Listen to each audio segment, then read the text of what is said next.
चाहिँ question number 6 को 5 नम्बरको चाहिँ सोल्युसन गरिरहेको छौँ। यहाँनिर सुरुमा हामीलाई चाहिँ बुकमा के दिएको छ भन्दाखेरि टोटल नम्बर अफ सेयर्समा चाहिँ 14,15,497 युनिट्स दिएको छ।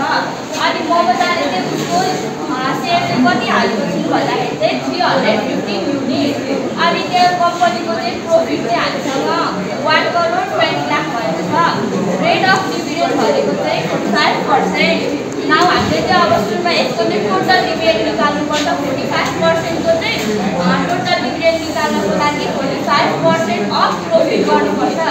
45% अफ प्रोफिट गर्दाखेरि चाहिँ 45 डिभाइडेड बाइ 100 इन्टु 1,20,00,000 हुन्छ। यसलाई डिभाइड गरेर मल्टिप्लाई गर्दा चाहिँ 54 लाख आउँछ। अनि सुरुमा हामीले चाहिँ अब सबैजनाले चाहिँ आफूले चाहिँ कति सेयर पायो भन्दाखेरि चाहिँ हामीले सुरुमा total dividend by number of share गर्नुपर्छ। यो गर्दाखेरि चाहिँ हाम्रो ₹3.96 आउँछ।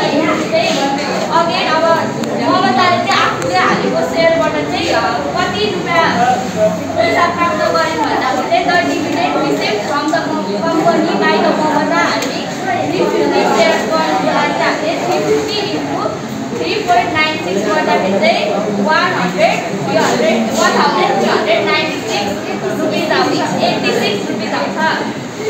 Thank you.